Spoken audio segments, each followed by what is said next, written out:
Hello there, welcome back to the Ogre, the old Git Reacts, Reviews and Off Times Reminisces. I have no excuses for this. I was asked by the person that does the Arch Vinyl channel on the YouTube to do a comparator between old Martröð and new.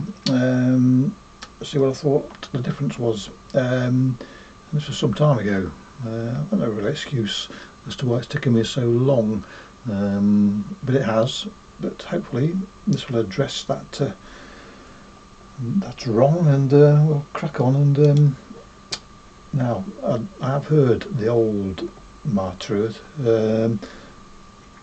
and I don't do first reaction bollocks because I can't surprise people with the surprise that I have of music. So I have listened to the new album, so I know what's coming with the second track, and I did listen to this first album many moons ago and can't really remember anything of it other than the fact I have listened to it again. So let's have a little bit close, say it, a little listen, and do as requested.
Those of you that aren't aware of this track, I warn you, this has gone for a while.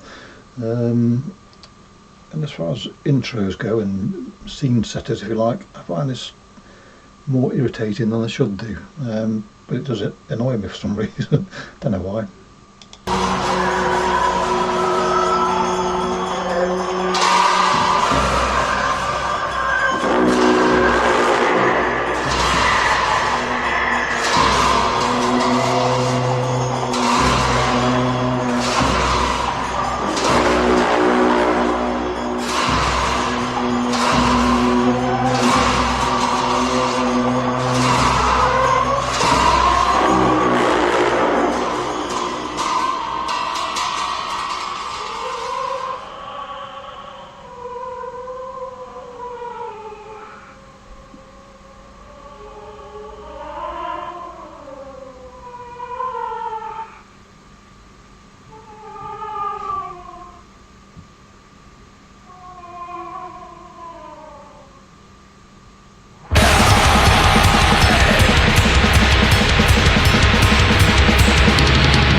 So now we've started proper, we can get into the meat of it all, and those of you that know the artists involved behind this entity will not be surprised that it's not ordinary.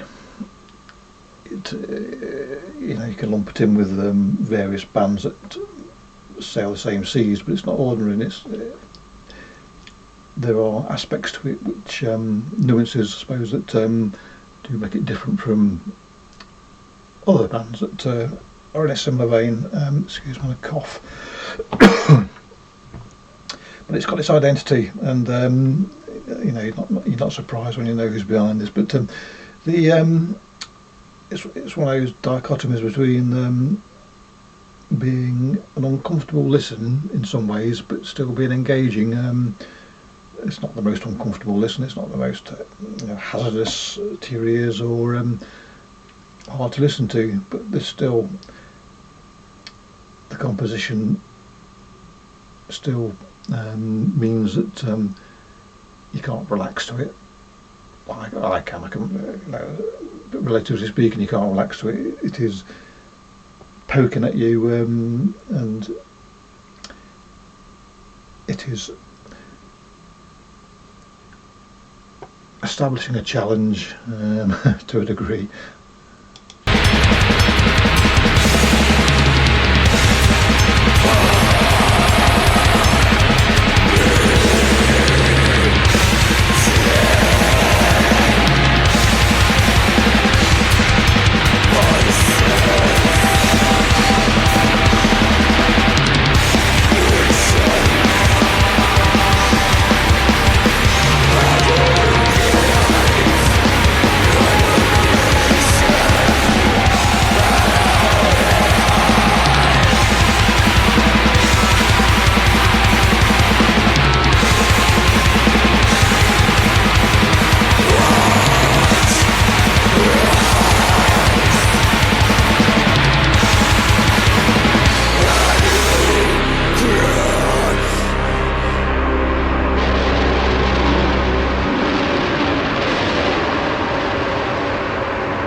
As is often the case with the sort of mystic themed black metal bands, it's what lurks beneath that counts as much as what's in your face. The currents that run below and snag at anything that gets in the way.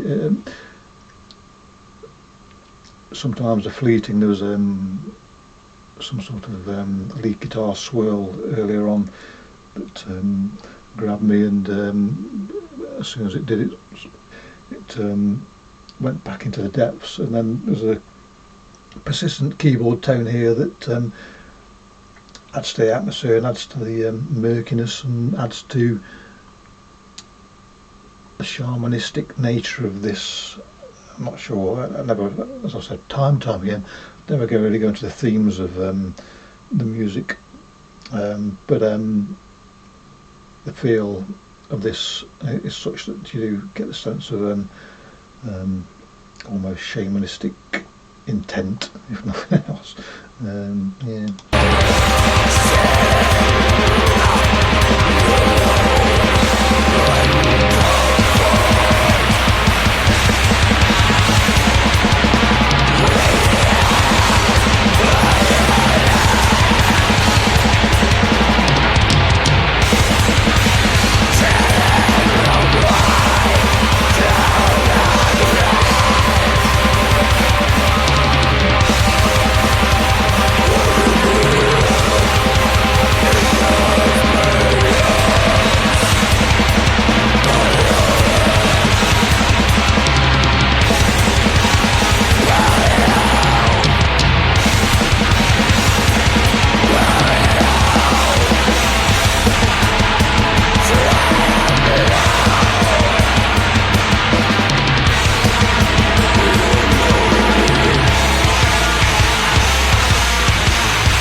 You get the sense that this is akin to two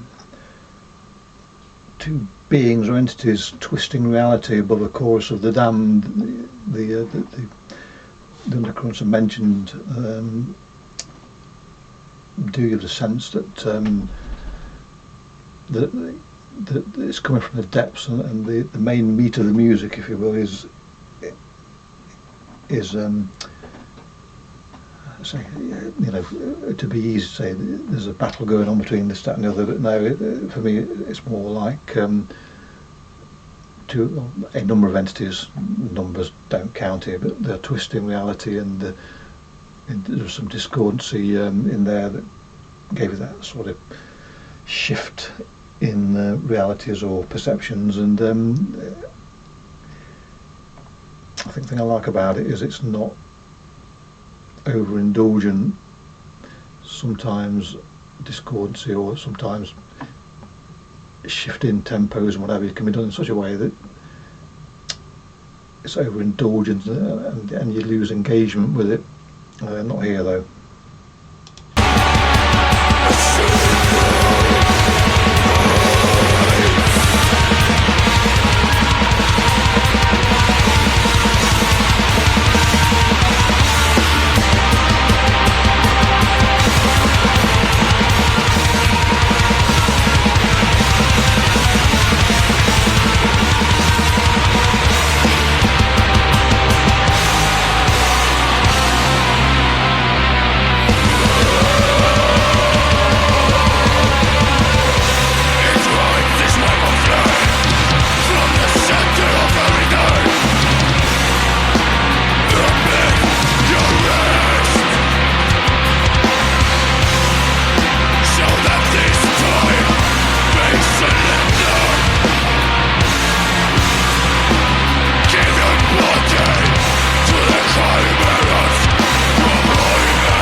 There's a lot of shifting dynamics here, particularly in the percussion, and it's something that, for my taste, needs to be done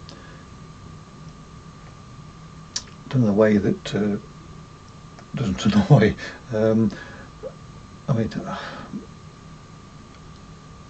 I suppose it depends on the capability of the artist.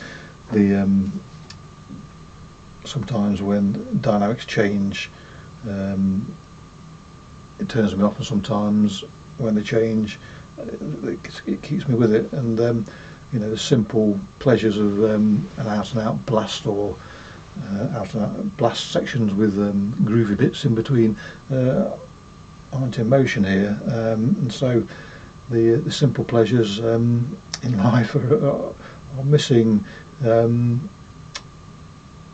The point I'm making is that despite the change in dynamics and they're not intuitive changes, I'm being kept with the composition,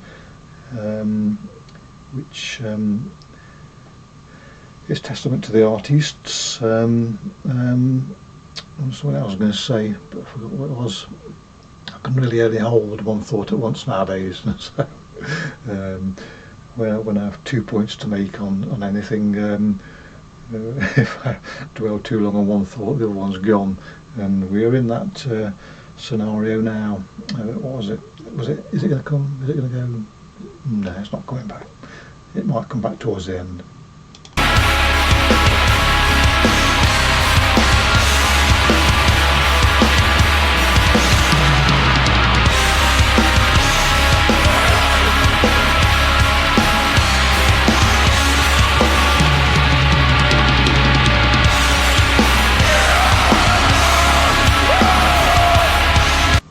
come back to me.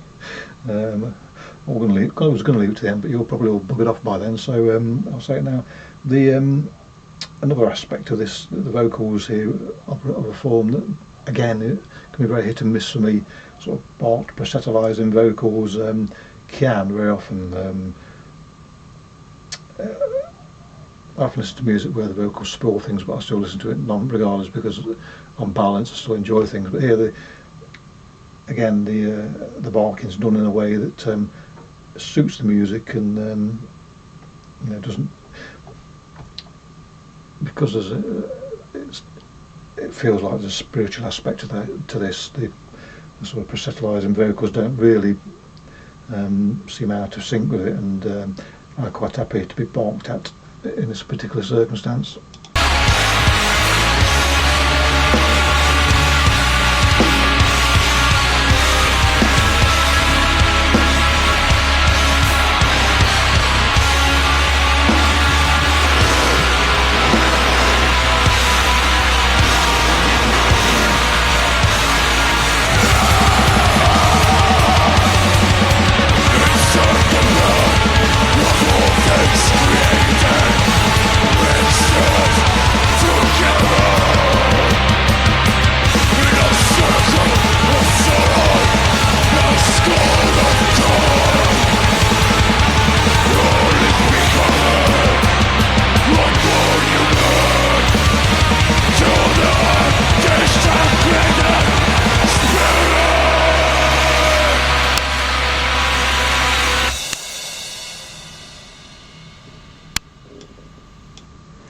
So there you go. At various moments throughout that track, I mentioned twisted reality, but there was also moments where you could almost imagine them tearing at the fabric of space-time to see what lies behind or through it. So yeah, almost reminds me of one of those horror films where you enjoy it, but you're on the cusp of being, scared, witless, but not quite. You're enjoying the fear rather than being turned away by it. So yeah. Anyway, so what does a new album? I mean, must be 10 years or so between the two albums, and so let's see what, as I say, the new one, how it compares. Let's go.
Seeing as this is a comparator video that I'm requested as such, the first impression on the second track is it's like the first track but turned up to 11.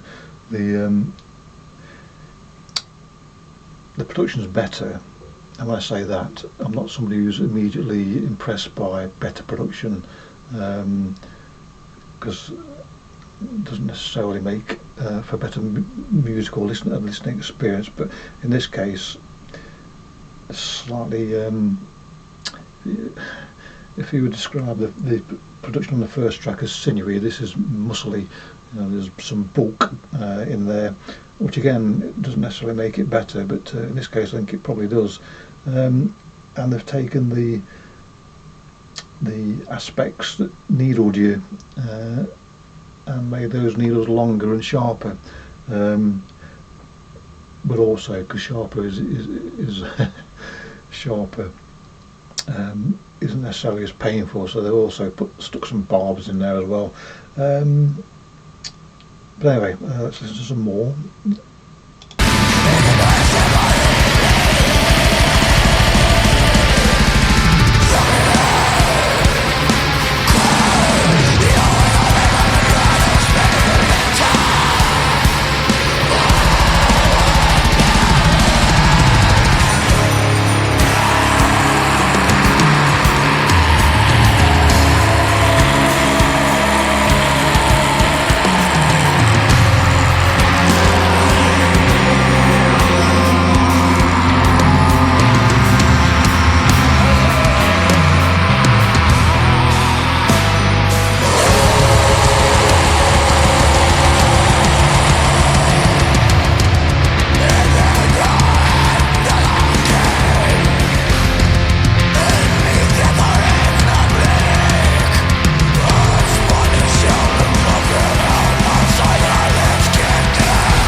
It's a case really of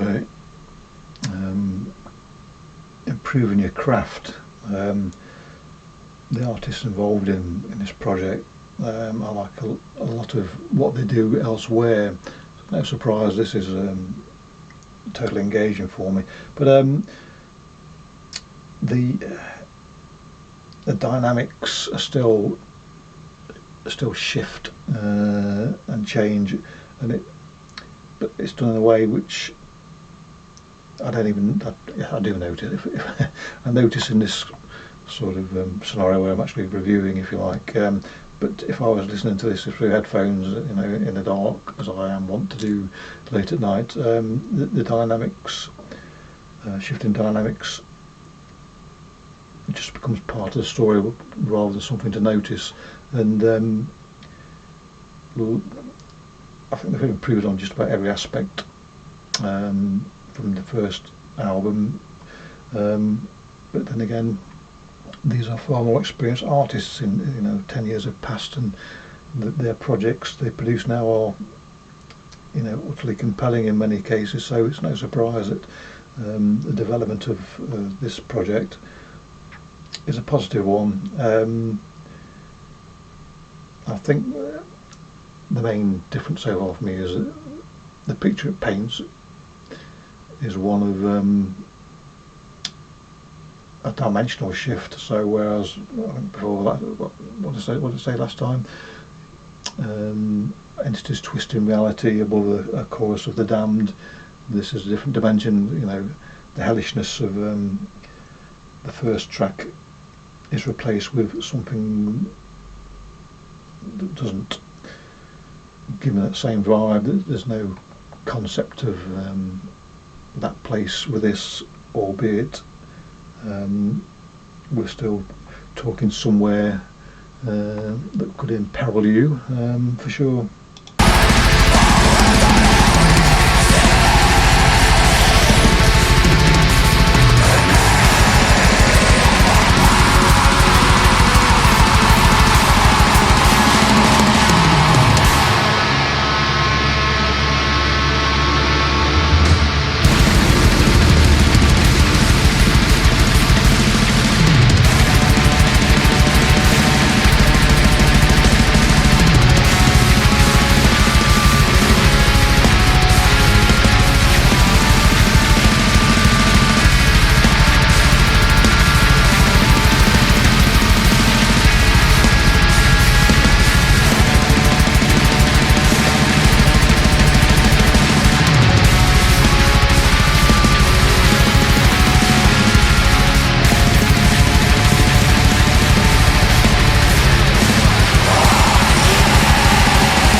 So I've got two thoughts here. Let's see if I can keep them both in mind.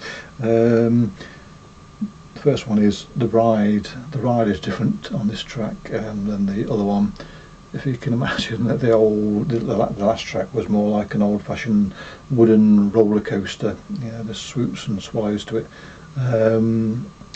but all in all, not particularly something that takes you back too much. Whereas this one's more typical of a modern sort of thrill ride, where the plummets are almost vertical at times, and then you know you're being thrown about more than you are on an old roller coaster. So yes, the ride is different here.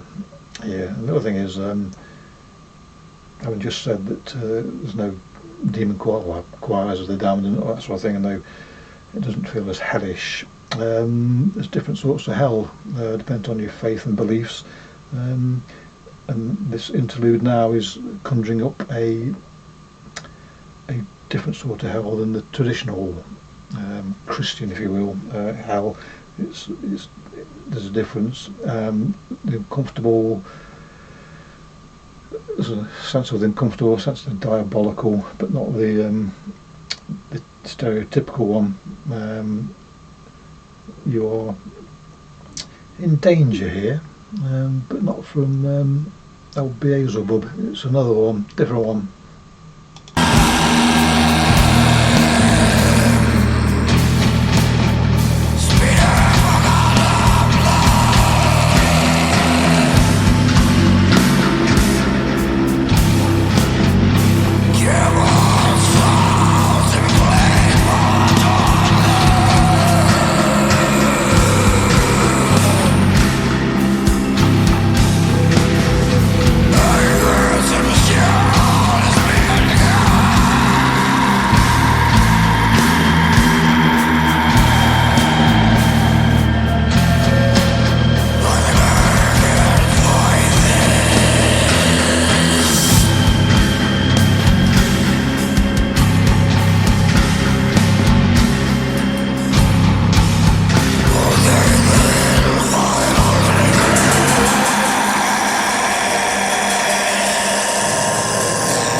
Listened to this track too many times, but if I remember right, this the ending to this is a hoot. So I'm going to comment now and let it go. Let it go. I much prefer the vocals on this track to the previous one. You don't feel like you've been preached at here. You've been snarled at, threatened, and you know, invited to a doom you may not wish. It's much more visceral and I said snarly. I've said snarly, haven't I? But it's much more bestial, I suppose. It's coming from the throat of a you know, like a wolf or a grizzly or something that could give you a nasty nip. And what was the other thing I was going to say? What was another thing to say? Yeah, I mentioned dynamics, but the surges on this really do sweep you along. It is a solid black wall of sound that just, you know, picks you up. Or doesn't pick you up, it just pushes you along, skittles you along, barrels you along. You can't resist it. Anyway, I think, as I say, there's a pleasing run to the end, so let's listen to it.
So there you go, superb stuff. I like the first track. I'm absolutely bowled over rather, by the second track. I think, and again it's no surprise given who's involved, that the progression in every aspect is better than the initial 2-track EP, isn't it? So yeah, you know, as a comparator, there is a comparison, but it's a remarkably stepped improvement in everything from the composition to the production to all the different aspects within, which I suppose will prompt me, and this is a promise, not a some glib remark, to buy me the album. I meant to do it when I heard it first time, but didn't. But now I will. There you go. So there you go. That's my thoughts. Clicky bonnets. Catch you all next time. Cheerio.